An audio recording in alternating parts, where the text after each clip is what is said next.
बिस्मिल्लाहिर्रहमानिर्रहीम, अस्सलाम वालेकुम। बच्चा जब पैदा होता है तो सांस लेने के बाद जो दूसरा अमल वो करता है वो अपनी टांगों और हाथों को हिलाता है। और जब वो जिंदगी का पहला कदम यानी कि पहला स्टेप लेता है तो माँ बाप के लिए ये बहुत ही खुशी का अमल होता है। बचपन जो है वो बहुत अच्छा उसका गुजरता है, वो भागता फिरता है। थोड़ा सा जवान होते हैं, टीन एज 18 से 20 25 40 तक आप वर्जिश बहुत अच्छी करते हैं, चलते बहुत अच्छा है। 40-50 साल के बाद आपको टांगों में थोड़ी सी कमजोरी महसूस होती है, और जब आप 60 साल क्रॉस करते हैं यानी आफ्टर 60, तो आपको टांगों में चलने में दुश्वारी होती है, आपको टांगों में दर्द शुरू हो जाता है। तो इसका ये मतलब है कि जैसे जैसे इंसान बूढ़ा होता है तो सबसे पहले जो निशानी या कमजोरी जिस्म में रूनुमा होती है वो उसकी टांगों में होती है। और आज की वीडियो हम इसी मसले के बारे में बात करेंगे कि कैसे आप अपनी जिंदगी को और इस कमजोरी को 100 साल तक लेके जा सकते हैं, आप अपनी तर्ज जिंदगी को किस तरह बेहतर कर सकते हैं।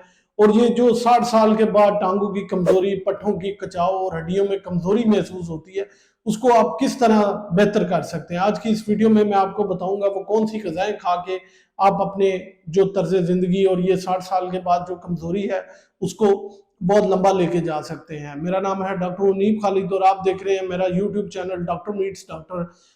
अगर ये वीडियो पसंद आए तो इसको लाइक शेयर और कमेंट लाजमी करिएगा, उस चैनल का भी बहुत सा ख्याल रखिएगा और सब्सक्राइब लाजमी करिएगा। तो चलिए शुरू करते हैं। सबसे पहले जो गज़ा हमने इस्तेमाल करनी है वो है कैल्शियम और विटामिन डी से भरपूर ग़िज़ाएं, यानी कि दूध, दही और पनीर। इन चीज़ों का इस्तेमाल आपने बहुत ज़्यादा करना है। कैल्शियम जो है वो हड्डियों को मजबूत रखने में और बोन पेन को कम करने में बहुत ज़रूरी है। लेकिन कैल्शियम जज्ब तब होता है अगर जिस्म में विटामिन डी जो है वो वाफिर मिकदार में हो।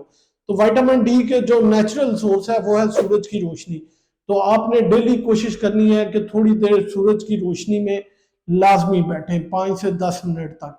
इसके अलावा अगर आप समझते हैं कि आपको फिर भी मसला नहीं ठीक हो रहा तो आप विटामिन डी के सप्लीमेंट्स भी ले सकते हैं। इसके अलावा अगर आप समझते हैं कि आप डेयरी प्रोडक्ट्स इस्तेमाल नहीं कर सकते तो आप इसके अलावा दालें और हरे पत्ते वाली सब्जियां और कुछ मेवाजात भी इस्तेमाल कर सकते हैं। इसमें भी कैल्शियम और विटामिन डी जो है वो काफ़ी मिकदार में होता है। दूसरे नंबर पे जो आपने एक चीज़ करनी है वो है प्रोटीन का इस्तेमाल जो है वो आपने अपनी ज़िंदगी में काफ़ी ज़्यादा करना है। प्रोटीन किन चीज़ों में होती है? प्रोटीन होती है एग में, एग वाइट, एग योक में, इसके अलावा गोश्त में, चाहे रेड मीट हो, मछली में और फिश में।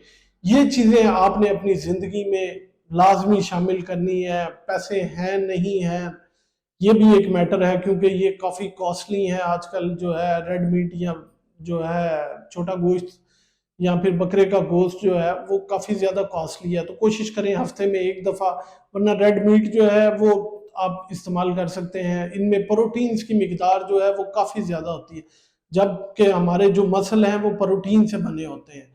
तो प्रोटीन की कोशिश करनी है कि आपने ये जो चीज़ें मैंने बताई हैं ये इस्तेमाल करनी है। जब जैसे जैसे आपके मसल स्ट्रॉन्ग है आपकी हड्डियां वैसे ही स्ट्रॉन्ग होंगी और पट्टों में खिंचाव और दर्द जो है वो बिल्कुल नहीं होगा। अगर आप ये चीज़ें नहीं खा सकते तो आप हरे पत्ते वाली सब्जी जो है, इसके अलावा बादाम है, वो इस्तेमाल कर सकते हैं। तो इनमें भी प्रोटीन की मिकदार जो है वो काफ़ी ज़्यादा होती है। तीसरे नंबर पे आपने जो चीज़ इस्तेमाल करनी है वो है ओमेगा 3 फैटी एसिड्स। ये वो चीज़ें हैं जो कि मछली में, अलसी के बीज में और बेरीज में, इनमें और अखरोटों में, ये चीज़ें जो हैं नट्स, इनमें ये ओमेगा 3 फैटी एसिड्स जो हैं ये बहुत ज़्यादा होते हैं। इनका फ़ायदा ये है कि ये हड्डियों को, दर्द को कम करते हैं, जिस्म में सोजिश या इन्फ्लामेशन को जो है वो कंट्रोल करते हैं, जिसकी वजह से आपके पट्ठों की जो ताकत है वो ठीक रहती है। तो कोशिश करें कि आप अलसी, क्योंकि आगे गर्मियाँ आ रही हैं, तो रात को भिगो के रख दें। सुबह आप जो है वो एक ठंडे गिलास पानी में या शरबत में या दूध में थोड़े से अलसी का 1 चम्मच या आधा चम्मच जो है वो डाल के वो आप पी लें तो वो सारा दिन के लिए काफ़ी है। इसके अलावा फिश जो है वो गर्मियों में तो नहीं खा सकते, लेकिन आप अखरोट जो है वो कोशिश करें कि डेली से 3 से 4 अखरोट जो हैं वो, उनकी गिरियाँ जो हैं वो डेली इस्तेमाल करें, तो आपके ओमेगा 3 फैटी एसिड जो हैं वो बिल्कुल नॉर्मल होंगे और जिस्म में उनकी मिकदार नॉर्मल होगी, जिसकी वजह से आपकी सोजिश जो है वो काफ़ी ज़्यादा कंट्रोल में रहेगी। चौथे नंबर पे जो आपने चीज करनी है वो आपने करनी है कि कैल्शियम और पोटाशियम और मैग्नीशियम वाली जो है गजाएं वो इस्तेमाल करनी है। पोटाशियम और मैग्नीशियम पालक में यानी कि केले में और हरी सब्जियों में ये बहुत ज्यादा होता है। आजकल आपने डिफरेंट सोशल मीडिया पे देखा होगा पोटाशियम ग्लाइसिनेट के जो जो सप्लीमेंट्स हैं उनकी प्रमोशन बहुत ज्यादा हो रही है कि पट्ठों में खिंचाव के लिए ये जो है ये बहुत जरूरी है। तो पोटाशियम अल्लाह ताला ने वैसे ही जो केला है बनाना जो है उसमें बहुत ज्यादा रखा है। डेली के अगर आप 2 से 3 केले इस्तेमाल करते हैं तो पोटाशियम की मिकदार जिस्म में बहुत अच्छी रहेगी। इसके अलावा अगर आप पालक और हरी सब्जियां इस्तेमाल करते हैं जैसे मेथी हो गया, साग हो गया, खीरा हो गया, इसमें इनमें भी पोटेशियम की जो मिकदार है वो काफी ज्यादा होती है, जिसकी वजह से आपके पट्टे जो हैं वो बहुत ज्यादा मजबूत रहते हैं और इनमें तवानाई रहती है। तो आप 60 साल के बाद भी जो है खुद को बिल्कुल 40 साल या 30 साल की जो उम्र जैसा है ना वो महसूस करेंगे। आखिर में जो चीज आपने करनी है वो है आपने खुराक तो आप खा ली, लेकिन अगर आप वर्जिश या अपने तर्ज जिंदगी को बेहतर नहीं करेंगे तो वो जो है ये सारी खुराक का फायदा नहीं होगा। और तर्ज जिंदगी को बेहतर आप किस तरह कर सकते हैं? तर्ज जिंदगी को आप बेहतर इस तरह कर सकते हैं कि आप डेली 30 मिनट्स वॉक करें। वॉक नहीं कर सकते तो घर में ट्रेडमिल ले आए, उस पर कुछ 10 से 15 मिनट जो है वो जॉगिंग कर लें, योगा कर लें, थोड़ा सा पैदल चल लें, लेकिन हल्की फुल्की वर्जिश जो है वो बहुत जरूरी है ताकि आपकी जो खून की नालियां हैं वो खुले, उनमें खून की रवानी बिल्कुल ठीक हो और जिस्म को जो ऑक्सीजन है या मसल्स को जो ऑक्सीजन है और जो न्यूट्रिशन उन्हें चाहिए वो बिल्कुल ठीक तरीके से मिले। तो खाली खुराक से नहीं, लेकिन आपने वर्जिश भी लाजमी करनी है ताकि जो आपके पट्टे हैं उनको ठीक तरह से खुराक मिल सके और वो ठीक काम करें। और जो चीज इस्तेमाल नहीं होती, जिसको आप इस्तेमाल नहीं करेंगे वो नापेद हो जाती है।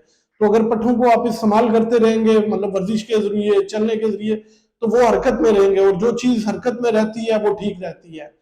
तो नाजरीन ये तो वो चीजें थी, खुराक थी या वर्जिश थी जिसे आप इस्तेमाल करके आप खुद को जवान रख सकते हैं। इसके अलावा आपने जो परहेज करना है वो करना है जंक फूड से, मीठे से जितना बच सकते हैं बचें, क्योंकि ये इन्फ्लामेशन कर देता है, नालियां बंद कर देता है, पट्टों को ठीक तरह से खुराक नहीं मिल सकती। जंक फूड है, पेप्सी कोक है, इनसे बहुत ज्यादा जितना बच सकते हैं उनसे बचें। नाजरीन ये तो वो खुराक थी जिसे मैंने बताया कि आप अपनी तर्ज ज़िंदगी बेहतर करके और ये चीज़ें इस्तेमाल करके आप अपने पट्ठों को जवान रख सकते हैं और को आप 60 साल के बाद भी जो है आप में वही एनर्जी होगी जो कि आप 30 साल में या 40 साल की उम्र में खुद में महसूस करते हैं। उम्मीद है ये वीडियो आपको पसंद आई होगी। अपना और अपने प्यारों का बहुत सा ख्याल रखिएगा, दुआओं में याद रखिएगा।